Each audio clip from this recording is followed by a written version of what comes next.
ఆరాసిగూడలో లలిత మృతదేహం దగ్గర గత 8 రోజుల నుంచి ఇద్దరు కుమార్తెలు అక్కడే ఉండి, నిన్న స్థానికులకి అమ్మ చనిపోయింది అని అక్కడ చెప్పడంతో వెంటనే హాస్పిటల్‌కి తీసుకువెళ్ళి ఈరోజు పోస్ట్‌మార్టం కూడా చేయబోతున్నారు మరికొద్ది సేపట్లోనే. ఇప్పటికే కూతుర్లిద్దరూ సూసైడ్ చేసుకుంటున్నాము అంటూ లెటర్‌లో వాళ్ళ నాన్న పేరుతో కొంతమంది పేర్లను మేనమామ, అదేవిధంగా ప్రకాష్ రెడ్డి వీళ్ళ పేర్లను చేర్చుతూ ఇంటి యజమానులు కూడా కారణము మా అమ్మ చావుకి, మా అమ్మ చనిపోయింది కాబట్టి మేము కూడా చనిపోతున్నాము.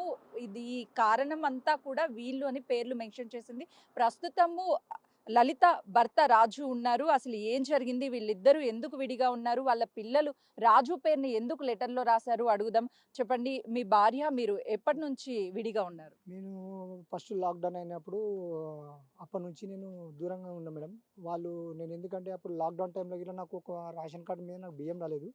నాకు యూనివర్సిటీలో జాబ్ ఉండే. నాకు అన్యాయంగా నా మీద తప్పుడు కేసు పెట్టి నా మీద అది చేశారు. ఆల్రెడీ నేను కేసు గెలిచినాక ఇట్లా మేడం నాకు ఎలాంటిది నాకు రాలేదు. హాస్టల్‌లో నేను అటువంటి మెస్‌లో నేను పని చేసినా గానీ, ఇంటికి అన్నం తీసుకొచ్చినా గానీ, మా భార్య ఇట్లా పెంట మీద 2011లో రూ. 70 బియ్యం ఉండేమ్మా. నేను వాచ్‌మెన్ డ్యూటీ పెట్టుకొని నేను హాస్టల్‌లో పని చేసి ఇట్లా అప్పులు ఉన్నాయి గదా! అప్పుడు తక్కువ జీతం ఉండే అమ్మ. కాంగ్రెస్ ప్రభుత్వం ఉన్నప్పుడు తక్కువ జీతం ఉండే. కాబట్టి అప్పుడు అంటే అసలు ఎందుకు మీ ఇద్దరు ఎందుకు విడిపోవాల్సొచ్చింది? ఆమె నేను రెడ్ హ్యాండ్‌గా అయింది మేము నేను ఆయన వ్యక్తి గిట్ల నాకు ఆల్రెడీ సోమాజిగూడలో ఉంటాడు మేడం. రెడ్ హ్యాండ్‌గా ఆమె రూమ్‌లోకేంచి పిల్లలు చిడిల మీద ఉండి నన్ను ఒకటి గాజులేసుకొని ఉంటట్టు నన్ను ఒక కొజ్జం లెక్క చేసి పక్క రూమ్‌లో పెట్టి, పక్క రూమ్‌లో పోయి గలుచుంటే, ఆమె ఇష్టం వచ్చినట్టు కార్‌లలో బండి మీద ఎక్కిపోతే నేను ఇంటికాడ వాచ్‌మెన్ డ్యూటీ పెట్టినట్టు పెట్టి, "నువ్వు నోరు మూసుకొని కూర్చో మా అమ్మ ఎక్కడ తిరుగుతా నీకేంది" అని చెప్పి నా చిన్న బిడ్డే అనడం. మా పెద్ద బిడ్డ అనలే గానీ మా చిన్న బిడ్డ అనడం. ఇది చేస్తుండే మేడం. కార్‌లలో పోతుండే, అది చేస్తుండే, ఇది చేస్తుండే. వీళ్ళ మొబైల్ ఇలా తీసుకొస్తుండే. ఇయన్నీ తప్పు తోవలో పట్టినందుకు ఎవరైనా భర్త అనేది కోపం వచ్చినప్పుడు ఆయన వెనక ముంగడ ఉంటే భర్త అనేది భార్యను చంపుతారు కానీ, నాకు వెనక ముందు నాకు ఎవ్వరు లేరు. ఎందుకు అని చెప్పి మా దోస్తు నేను ఆల్రెడీ పట్టాల మీద నేను సొసైడ్ చేసుకుందామని చెప్పి అన్న కాడికి నేను పోయినా మేడం. అయినా గానీ ఒక ప్రకాష్ అంటాను, "ఏయ్! నీకు పానం గండం ఉంటే నువ్వు ఎందుకు అదంతా ఎందుకు బాధపడుతున్నావు? రోడ్డు మీద వచ్చి నువ్వేనన్నా బతకొచ్చు. నీ అంత నువ్వు వాళ్ళు నీ పానం గురించి కోరుకుంటలేరు. నువ్వు ఎప్పటికున్నా గానీ జైల్లోనే ఉండాలి. నువ్వు ఎప్పటికున్నా లోపలనే ఉండాలి" అని చెప్పాను మేడం. నేను తాగిన నిశాలో ఒక తప్పు ఆటో దొంగతనం చేసినప్పుడు తీసుకొని నడిపించిన నేను నంబర్ ప్లేట్ చేంజ్ చేపించి నాకు ఎరకలేక వారం 10 రోజుల తర్వాత హోష్ వచ్చినాక నంబర్ వేరే తీసుకొని బండి నడిపించిన. అప్పుడు నేను చెంచల్గూడ జైల్లో ఉన్నా మేడం. నేను చెంచల్గూడ జైల్లో ఉన్నప్పుడు అప్పుడు రమేష్‌కు, ప్రకాష్‌కు నేను నన్ను చంపేసినట్టు ప్రకాష్ మీద, రమేష్ మీద వీళ్ళు కంప్లెయింట్ ఇచ్చిర్రు మేడం. రమేష్ మీద కంప్లెయింట్ ఇచ్చారంట మేడం. నా అకౌంట్ ప్రకాష్ నంబర్ ఒకటి ఆయనకు ఒక నాకు ఒకటి నా ఫ్యామిలీలో ఎవరు నాకంత ఒక అన్నదమ్ములు ఎవరు నాకు సపోర్ట్ చేయకుండా ఒక ఫ్రెండు, ఒక కన్న తండ్రి లెక్క నాకు సపోర్ట్ చేసిండు మేడం ఆయన దేవుని లెక్క. ఇప్పుడు మీ భార్య మీరు దూరంగా ఉన్న తర్వాత ఎప్పుడైనా మీ పిల్లల్ని కలవడానికి ప్రయత్నించారా? అసలు ఇద్దరు ఆడపిల్లలు వాళ్ళ భవిష్యత్తు ఏంటి అని? మేడం వాళ్ళకి ఏందంటే నేను ఇంట్లో ఉంటే వాళ్ళకి ఇష్టం లేదు. నేనేందంటే మేడం మీరు సంపాదించుకుని వాళ్ళు ప్రెస్‌లో ఇట్లా వాసు అని జాముస్మని అక్కడ ప్రెస్‌లో పని చేసినా గానీ వాళ్ళ జీతం మీద ఆధారపడి లేకుండా ఉంటుంది మేడం. వాళ్ళ ఇంట్లో బట్టలు ఉన్నా గానీ చేసినా గానీ నేను ఉతుకుతుంటే నాకు పని లేనప్పుడు. ఇక్కడ వచ్చినప్పటి నుంచి నాకేందంటే ఈ పనులు నాకు లేబర్ లాగా నాకు పనులు దొరుకుతున్నాయి మేడం. అట్లా అని చెప్పి ఏదో నేను లేబర్ లెక్క పని చేసుకుంటున్నా మేడం. మీ ఇద్దరి మధ్య అసలుకి ఎందుకు గొడవలొచ్చాయి? ఎప్పుడైనా మందలించే ప్రయత్నం చేశారా నేను భార్యని? మందలిచ్చా కాదు మేడం. వాళ్ళ పెద్దక్కోళ్ళ ఇంటి దిక్కు ఎస్ఆర్ నగర్, సోమాజిగూడ దిక్కు పోయినప్పటి నుంచి, శ్రీరామ్ నగర్ పోయినప్పటి నుంచి మా భార్య క్యారెక్టర్ అనేది చాలా బ్యాడ్ లాగా ఉన్నది మేడం. ఉన్న వాస్తవం చెప్తున్నా మేడం. ఆమె గిట్ల చనిపోయింది మేడం. కానీ మా రెండో అమ్మ దేవత ఉండే మేడం. మా బొమ్మలు ఇట్లా ఉన్నాడు. ఆమె అన్న, నాయన అన్నట్టు అన్ని పాపం ఆయన ఒక ఒక నైనా చేయడు మేడం. ఆయన అంత చేసిండు మేడం. ముగ్గురు చెల్లెళ్ళ పెళ్లి చేసిండు. ఇద్దరు తమ్ముళ్ళది ఆయన పెళ్లి చేసుకుండు. ఇల్లు కట్టుకుంటే మా అమ్మ డ్యూటీ ఇయ్యవా అని చెప్పి 50,000 ఇయ్యవా, ₹1,00,000 ఇయ్యవా అని చెప్పి ఇంట్లోకి గుంజి మరీ కొట్టిర్రు మేడం. అప్పటికి నేను చెంచల్గూడ జైల్లోనే ఉన్నా మేడం. రిమాండ్‌లో ఉన్నా నేను. అసలు ఎందుకెళ్లారు? జైలుకి నేను తాగిన ఎందుకెళ్లాల్సొచ్చింది? నిశాలో వేరే వాళ్ళది ఆటో తీసుకొని నంబర్ ప్లేట్ చేంజ్ చేసి నడిపించినందుకు నేను రిమాండ్‌లో ఉన్నా మేడం. వీళ్ళు సంపేసి నన్ను మా ఆయనని సంపేసిర్రని చెప్పి రమేష్ మీద, ప్రకాష్ మీద కంప్లెయింట్ పెట్టిర్రు.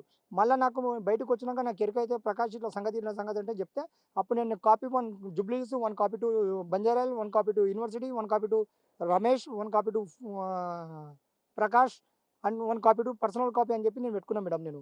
మీ భార్య చనిపోయినట్లు ఎప్పుడు తెలిసింది మీకు? నాకు నిన్న నైట్‌లో 8:30, 9 గంటల టైంలో జరిగింది నాకు ఎరకైంది మేడం నాకు. ఆ ప్రకాష్ అనే వ్యక్తి ఇట్లా ఇట్లా సంగతి అంటే ఇట్లా చనిపోయిందని చెప్పంటే, "ఆళ్ళు ఎక్కడ ఉంటుర్రు? ఏం సంగతి?" అని చెప్పి నేను అడిగాను. అంటే అడిగితే ఇట్లా వారసుగూడలో ఉంటున్నట్టు ఇలా మార్నింగ్ చెప్పాడు మేడం ఆయన. అంటే ఎంతైనా సరే మీరు ఎన్ని డిస్టర్బెన్స్ వచ్చినా సరే ఇద్దరు కూతుర్లు ఉన్నారు. ఎంతైనా మీ భార్య. మధ్యలో ఎప్పుడు మీ పిల్లల్ని చూడాలని లేదు అనిపించలేదా మేడం, మీకు? వాళ్ళని చూసే బదులు రోడ్డు మీద బిచ్చపోళ్ళు ఉంటారు కదా మేడం, గాంధీ హాస్పిటల్ కల 1,73 పిల్లలు 14 నంబర్ పిల్లలు ఉన్నాయి మేడం. ఆడ నేను తినేనా కానీ రోడ్డు మీద తిని వండుకున్నా మేడం, బిచ్చపోళ్ళ లెక్క వండుకున్నా కానీ ఎవరు రిలేషన్ దాంట్లో పోలే మేడం. ఇంకొకటి ఏంటంటే మేడం, నేను ఫ్యామిలీతో నా మ్యారేజ్ 25, 27 ఇయర్స్ అవుతుంది. ఇప్పటిదాకా నా ఫ్యామిలీతో ఒక ఫోటో దిగలే మేడం నేను. ఒక ఇంటికి పోయి ఒక అన్నోళ్ళ ఇంటికి కానీ, ఒక తమ్ముళ్ళ ఇంటికి కానీ, మా చెల్లెళ్ళ ఇంటికి కానీ, ఎవరి ఇంటికి ఇప్పటిదాకా పోయి మా భార్య ఫ్యామిలీతో పోయి ఇంటికి ఇప్పుడు ఫంక్షన్తో పోస్తారు, చేస్తారు, ఒక ఇంత టీ తాగుతారు, చేస్తారు. కానీ అలాంటిది కూడా నేను ఇప్పటిదాకా నేను చేయలేను మేడం నేను. అంటే మొదటి నుంచి మీ మధ్య గొడవలు ఉన్నాయా? పెళ్ళైన దగ్గర నుంచి మధ్యలో పెళ్ళైనప్పటి వచ్చాయా? నుంచి మేడం, ఆమె ఏంటంటే పెళ్ళి అయినప్పటి నుంచి నా బిడ్డ పుట్టక ముందు అప్పుడు ఒక ఆటో నడిపిస్తుంది. నాకు ఆటో లైన్కి నాకు ఎరకలేదు. నాకు చెత్త బండి పెట్టేసి ఒక ఆయన ఆటో నేర్పించిండు. నేర్పించి బుజ్జ ఆయన పేరు. బుజ్జ అనే ఆమె వచ్చి కత్తి ఇట్లా ముక్కు కాడ పెట్టి ముక్కు పోగు తీసుకున్నట్టు ఇట్లా ఎరకలేదు. నేను బండి కిరాయికి ఇచ్చినాక ఒక దినం ఆయన ఇంట్లో మంచం మీద అనుకున్నాడు. మంచం మీద ఈయన అనుకున్నాడు, నువ్వు బాసం తోముతున్నావు ఏంది, ఏం సంగతి అని చెప్పాను. అప్పటి నుంచి మేడం ఈమె మీద నాకు అనుమానం ఉన్నది మేడం. అప్పుడు తర్వాత వెనకసేపు వాళ్ళ ఇల్లు, మా అమ్మ చచ్చిపోయింది. తర్వాత మా అమ్మ చచ్చిపోయినాక ఆ ఇల్లు మా అక్కతోని, మా వదినతోని, వదిన అంటే తల్లి దగ్గర సమానం. ఇక్కడ సెంటర్లో మా ఇల్లుండే, నీళ్ళు పోస్తే గడికి కొట్టాడమ్మ.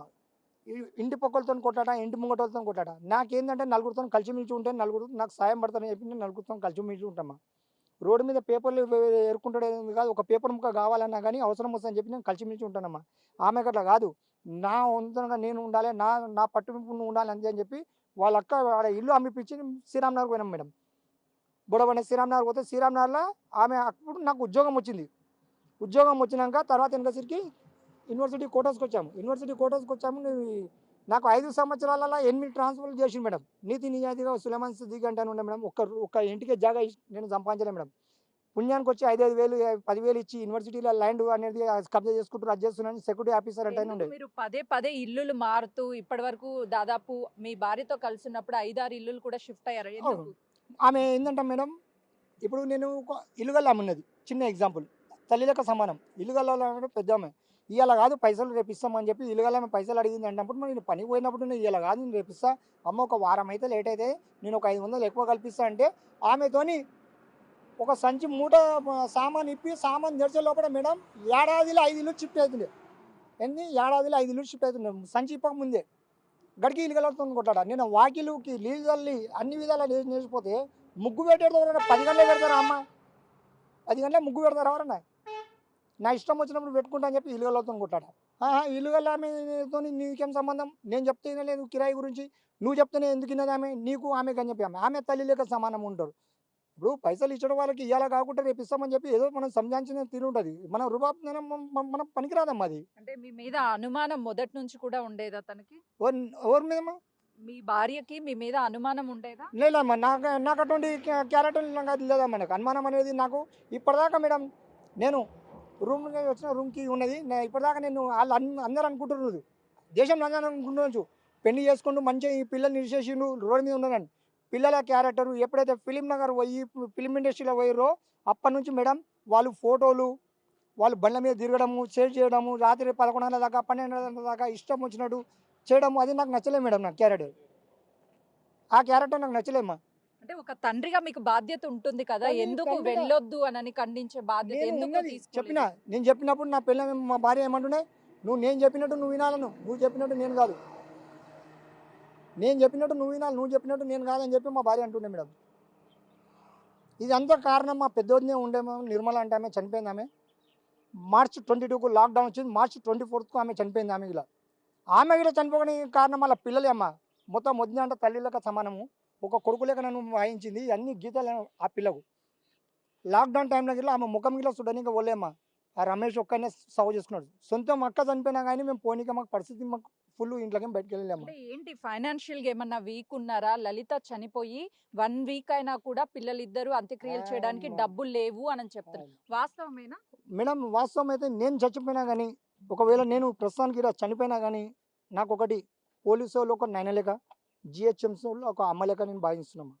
నా దగ్గర ఇప్పుడు ప్రస్తుతానికి ఇప్పుడు పని చేస్తేనే పైసలు తీసుకుంటా తింటామా. నేను ఏదో ఇంత ఒక శిష 2 శిష కళ్ళు తాగుతుంది తల్లి. ఇప్పుడు నిమ్మలంగా దేవుని దయ వల్ల నేను నా బతుకు ఏదో ఒక దినం పని దొరుకుతది, ఒక దినం పని దొరకదమ్మా. అట్లా నేను బతుకుతున్నా. ఇప్పుడు పిల్లలకు నలుగురు పిల్లల్ని పెట్టుకొని అంత పెద్దగా నేను ఏం కష్టపడింది అంత పెద్దగా ఎట్లా ఎగరమ్మా? ఇవాళ దినం మా నాయన చంపిండు, మా రమేష్ చంపిండు, మా ప్రకాష్ చంపిండు అని చెప్పి అనడం. అంటే వాళ్ళ దగ్గర అంత్యక్రియలు చేయడానికి డబ్బులు లేవు, అందుకే లేదమ్మా. బాడీని అక్కడ లే, లే, లే, పెట్టాము అని లే, లే, లే, లే మేడం, లే, ఇది సంథింగ్ ఈజ్ రాంగ్. ఇది ఏ మనిషి కానీ మేడం, నేను ఒకప్పుడు ఆటో నడిపిస్తాడు మేడ్చల్కించి నేను ఒకటి ఆశ్రమం ఉంది రైట్ సైడ్లో, ఒక బాడీ అనేది నేను టాయిలెట్ పోతుంటే ఇలా బాడీ లట్కాల్సిందే. నేను నా రిలయన్స్ నెంబర్కి ఎంచి నేను 100 ఫోన్ చేసినాను. నేను మళ్ళీ ఆశ్రమంకి ఎంచి రిటర్న్ వచ్చేటప్పుడు బాడీని తీస్తుండే, అక్కడనే ఆటో లారీ నడిపిస్తానంట ఆయన. అట్లాంటిది వీళ్ళు 8 దినాలు బాడీ ఇంట్లో పెట్టుకొని ఉన్నారంటే సంథింగ్ ఈజ్ రాంగ్. ఇంకొకటి వాళ్ళ ఫోన్ నెంబర్ ఏదో నాకు ఎరకలేదమ్మా, వాళ్ళు ఏడు ఉన్నారో నాకు ఎరకలేదమ్మా. లాక్డౌన్ నుంచి నేను ఇప్పటిదాకా ముఖం చూలేతాలి. ఇంకోటి ఏంటంటే వాళ్ళ ఫోన్ నెంబర్ నుంచి వాళ్ళు బోడబండలా ఉండి బోడబండకించి వారసుడికి తేవడం కారణం యూనివర్సిటీ యూనియన్ లీడర్లో కొద్దిగా చెయ్యి ఉంటుందమ్మా. ఇలా నా యూనివర్సిటీ కోటసీలో కాల్ చేపించి 10 సంవత్సరాల నుంచి నాకు గవర్నమెంట్ నాకు న్యాయం నుంచి హైకోర్టు నుంచి కేసు కొట్టేసినా కానీ, హైకోర్టు తీర్పు ఇచ్చినా కానీ, రిజిస్ట్రేట్ చేసుకోమన్నా కానీ యూనివర్సిటీలో మమ్మద్ అల్లి పేపర్ శంకర్. మీకు మా మృతి పట్ల అనుమానాలు ఉన్నాయా? నాకు అసలు అన్నట్టు హెల్త్ బాగోలేక చనిపోయింది లేదు అంటున్నారు. మేడం, ఆమెకి హెల్త్ ప్రాణం బాగాలేదు మేడం. ఆమెకి హెల్త్ ప్రాణం బాగా లేకుండా చనిపోవద్దు. ఆమె 100% బీపీ షుగర్ ఏం లేదు. దేవుని దేవాల నేను ఇలా 51 సంవత్సరం అవుతుందమ్మా, నాకు బీపీ షుగర్ అనేది లేదు, ఫిక్స్ ఒకటి తప్ప. ఎందుకు చనిపోయింది అనుకుంటున్నారు? ఏమీ ఏమన్నా లేదమ్మా. అది ఏంటంటే సంథింగ్ ఆమెను తీసుకొచ్చి వారసులలో ఓవర్ పెట్టిరు. బోడబండలో ఉన్న ఆమె, శ్రీరామ్ నగర్లో ఉన్న ఆమె, రహమత్ నగర్లో ఉన్న ఆమె, ఆడికేంచి ఈడికి యూనివర్సిటీ కాడికి దగ్గరలో తెచ్చిపెట్టినారు ఎవరు? ఏం సంగతి? ఇది ఫోన్ ట్రాక్ చేస్తే ఒకప్పుడు నా మీద తప్పుడు కేసు మీద నా మీద ఫోన్ ట్రాక్ చేసి నా మీద అన్యాయంగా నా కేసు పెట్టి వైఎస్ జగన్మోహన్ అప్పుడు బెయిల్ తీపించిండు. వాళ్ళ కొంట వండి పెడితే ఆంధ్ర వైఎస్ జగన్మోహన్, నిమ్మగడ్డ ప్రసాద్, బీపీ ఆచార్య, రాజగోపాల్, సునీల్ రెడ్డి, మోపిదేవి, బ్రహ్మానందన్ రెడ్డి, విజయరాఘవ, సూర్యప్రకాష్, విజయసాయి రెడ్డి వీళ్ళందరూ నాకు వాళ్ళకు వంట ఫుడ్డింగ్ మెయింటెనెన్స్ చేస్తే నాకు బెయిల్ తీపించారు. నాకు నా భార్య మీద ఎప్పుడైతే నాకు నచ్చలేదో ఇప్పుడు చెప్తున్నామా నేను, నాకు షూరిటీ పెట్టనీకే ఒక ఆధార్ కార్డు, ఒక ఫోటో కావాలి. వాళ్ళు పైసలు ఇస్తామన్నా కానీ ఒక ఆధార్ కార్డు, ఫోటో అట్లాంటిది షూరిటీ మొగన్ మీద అంత నమ్మకం లేదు, ఆయన తప్పు చేసిండొచ్చు అని చెప్పి ఒక షూరిటీకి పెట్టలేదమ్మా. అప్పటి నుంచి నా పానం ఇరిగిపోయిందమ్మా. అంటే ఇప్పుడు ఏమై ఉంటుంది, ఎందుకు చనిపోయి ఉంటుంది మేము మాత్రం మేడం ఒకటి చిన్న ఎగ్జాంపుల్, ఇప్పుడు 2 రోజుల నుంచి ఇప్పుడు నేను నాకు ఎరకలేదమ్మా, నేను ధర్మంగా చెప్తున్నా. నేను చెట్టు కింద ఉన్నా, ఇదే చెట్టు కింద మీరు నాకు చంపేసినా ఏం పరగబడది. అది మాత్రం 8 దినాలు పెట్టుకొని ఆమె రూమ్లో ఉన్నదంటే ఆమెకు ఆ ఫోన్ నెంబర్ ఏమేమి ఉన్నాయో లింక్ చేసి, అలా ఇంటికి ఎవరు వస్తున్నానో సీసీ కెమెరా చెక్ చేసి ఆమె ఫోన్ నెంబర్ నుంచి ట్రాక్ చేసి, ఆ ట్రాక్ నుంచి మీరు అసలు నేరస్తులు అనేది ముంగడొస్తారమ్మా. అంటే పిల్లలు కూడా ఏం మాట్లాడడం లేదు. పిల్లలు ఏం మాట్లాడారు వాళ్ళు చాలా గట్టిగా గట్టిగా ఉందమ్మా. వాళ్ళు గుండె గట్టిగా చేసుకొని ఉన్నారు. వాళ్ళు దయా దాక్షిణ్యం లేదు. ముంగడ ఎవరు ఉంటే వాళ్ళని నూకేయాలి అంతే. మనం సేఫ్ ఉండాలని చెప్పి చూసుకుంటారు అంతే. వాళ్ళ క్యారెక్టర్ ఏంది ఏం సంగతి నేను కన్న తండ్రిని కాబట్టి నాకు ఎరక.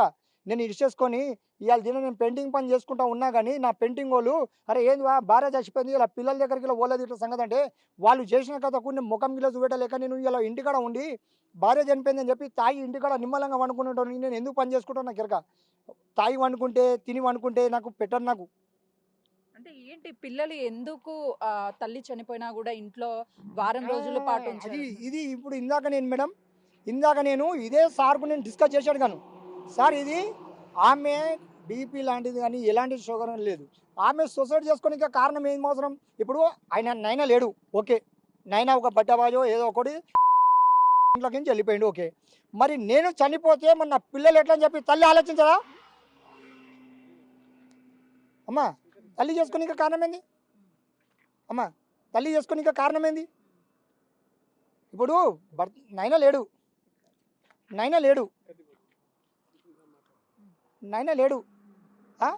మరి నేను పోతే మరి నా పిల్లలు ఎట్లా అని చెప్పి తల్లి ఆలోచించదా? ఒక బుక్కడ అన్నం ఎందుకు కాదు తల్లి ఉపాసం ఉండి పిల్లలు పెడుతుంది. అట్లాంటిది ఆమె అందరూ ఆమె చేసుకుందంటే ఇది పిల్లలను ఏంటంటే ఇద్దరిని అలాగలాగా పెట్టి ఒక దగ్గర పెట్టి 2 రోజులు తిండి పెట్టి కరెక్ట్ ఇంటర్కషన్ చేయండి, ఆటోమేటిక్ న్యాయం అనేది జరుగుతుంది. నేను తప్పు చేస్తే నాకు ఈయన మీరు చంపేశాను. అంటే లెటర్ లో ఆ పిల్లలు రాశారు, ప్రకాష్ రెడ్డి మా నాన్న, ఇంటి ఓనర్లు, మా మేన మామయ్య చేతబడి చేశారు, క్షుద్ర పూజలు చేశారు అంటున్నారు. మేము నమ్మేది దేవుడు, మన దేవుడు మన నియత్ మీద ఉంటుంది మేడం. మేనమామ చంపిండు, ప్రకాష్ చంపిండు, ఇది కాదు. మీకు అసలైన స్టోరీ అనేది బయట అనేది ఎట్లా పడుతుందంటే ఇది సపరేట్గా వాళ్ళ ఫోన్ నెంబర్ ఏమైతే ఉన్నాయో ఆధార్ కార్డ్ లింక్తో మీరు ఫోన్ నెంబర్ తీయండి ఆటోమేటిక్ బయటపడుతుంది. ప్రకాష్, రమేష్, రాజు అని కాదు. అసలైన నేరస్తులు అనేది లలితకు ఆల్రెడీ ఎరక, లలిత పిల్లలకి ఇట్లా ఎరక. వాళ్ళతో ఎవరెవరు సంబంధం ఉండే ఏం సంగతి ఏం కదా. సొసైడ్ చేసుకునేది ఉంటే మేడం మా పేరు రాసింది నిజమే, ఓకే ఒప్పుకుంటున్నాను నేను. నేను 2018లో లాక్డౌన్ టైంలో అప్పుడు నేను ఇంట్లోకేం బయటకు వెళ్ళినప్పుడు అప్పుడు చేసుకుంటే నేను చేసిన చెప్పి నమ్మకం ఉంటున్నది. ఇప్పుడు నేను ఇప్పుడు లాక్డౌన్ నుంచి ఇప్పటిదాకా నేను ముఖమే చూడలే నేను. లాక్డౌన్ నుంచి ముఖమే చూడలే. ఇప్పుడు ఆయన చంపిండు, ఈయన చంపిండు, ఈయన చంపిండు ఇవన్నీ తప్పుడు. ఆల్రెడీ నేను చెంచగూడ జైల్లో ఉన్నప్పుడు ఈ రిపోర్ట్ రాసి వాళ్ళు పెట్టిరు కాబట్టి మా ఆయన చంపేసి అని చెప్పి కొద్దిగా రిపోర్ట్ అనేది యూనివర్సిటీ పిఎస్లో ఇది కొద్దిగా ఏంటంటే మేడం వాళ్ళకు ప్రకాష్ రెడ్డి ఎవరండి అసలు? ప్రకాష్ రెడ్డి అంటే మేడం నాకు యూనివర్సిటీలో ఒకటి అయిన ఉన్నాడు ఓరి అలీం అంటే ఆయన ఉండే చనిపోయిండు పీజీ కాలేజ్ సికింద్రాబాద్లో. కొద్దిగా చాలా మీరు నా బ్యాక్గ్రౌండ్ గురించి మా పిల్లల గురించి అడుగుతున్నారు. నాకు ఎట్లా అన్యాయం జరిగింది ఏం సంగతి అది ఇట్లా మీరు పబ్లిక్ షేర్ చేసుకోవాలి. చదివిన వాళ్ళకి అట్లాంటిది ఉద్యోగాలు వస్తున్నారు. నాకు కోర్టు డిసిషన్ వచ్చింది ఇట్లా నాకు ఉద్యోగం ఇలా ఇస్తలేరు. మరి ఎట్లా చేసుకొని బతకాలమ్మా? అప్పటి నుంచేమో వీళ్ళు ఇష్టం వచ్చినట్టు వీళ్ళ రాజ్యం వీళ్ళు ఏం చేసినా చూసుకుంటా ఊకోవాలని చెప్పి అంటున్నామ్మా వీళ్ళు.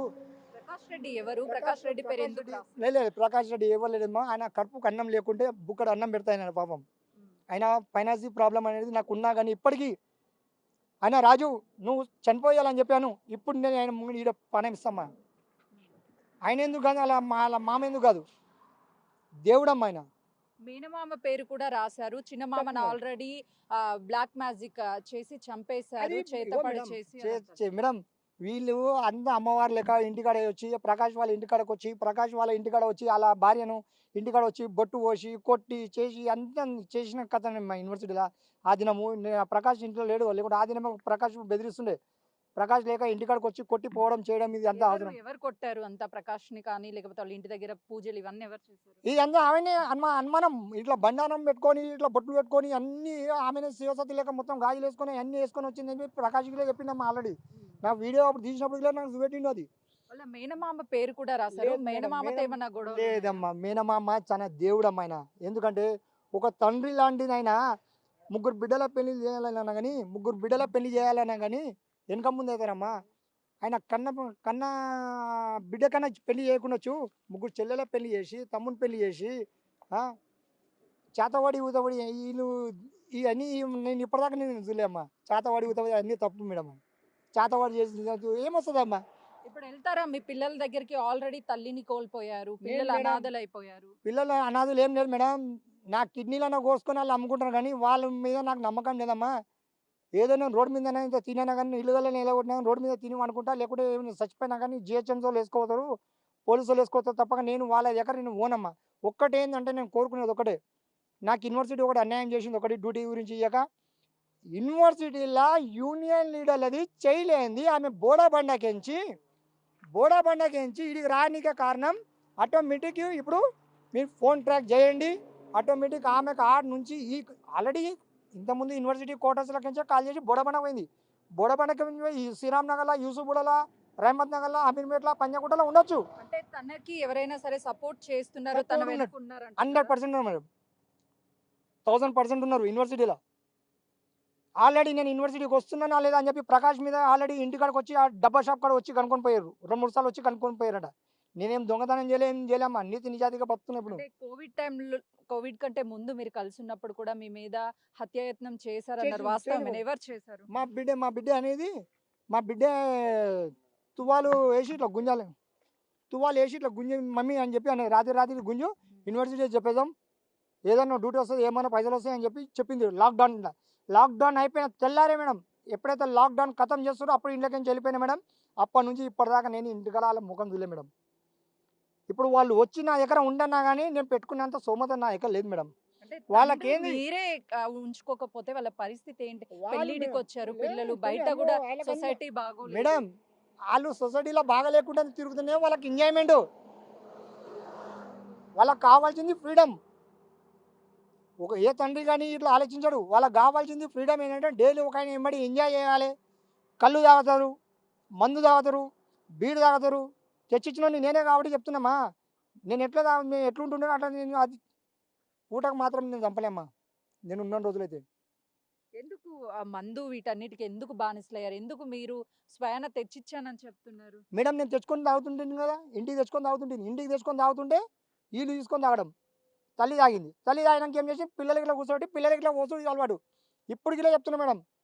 దగ్గర దగ్గర నేను ఎప్పుడు శ్రీరామ్ నగర్‌లో ఉన్నప్పుడు తాగిర్రైతే ఇప్పటికి వాళ్ళకు ఇంకా చెడు అలవాట్లు వచ్చినుంచి లాక్‌డౌన్ నుంచి.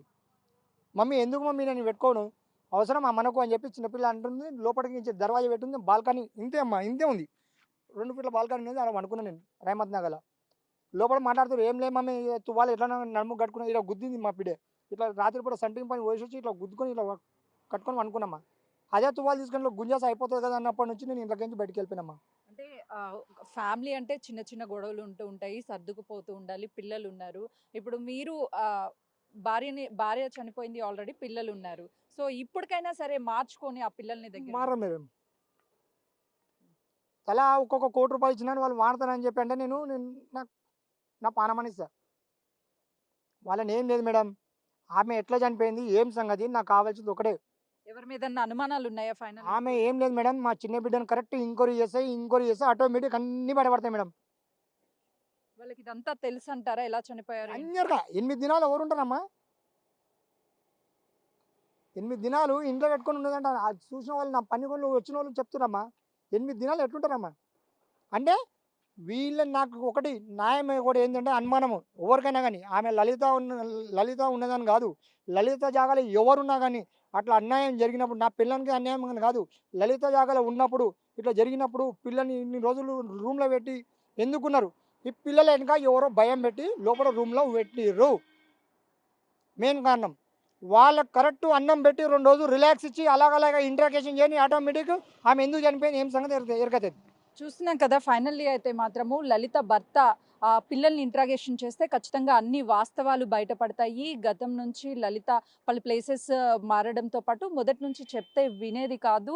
ఖచ్చితంగా ఈ మరణం వెనక చాలా విషయాలు దాగి ఉన్నాయి. పెద్ద వ్యక్తులే ఉన్నారు. వాళ్ళందరినీ కూడా బయటికి తీసుకురావాలంటే ఫోన్ కాల్స్ లిస్ట్‌ని తీసి ఎవరెవరికి కాల్స్ ఎళ్ళాయి, ఏమేం జరిగింది అని మొత్తం ఆరా తీయాలి. పిల్లల్ని అడిగితే ఖచ్చితంగా కూడా అన్ని విషయాలు బయటికి వస్తాయని చెప్తున్నారు.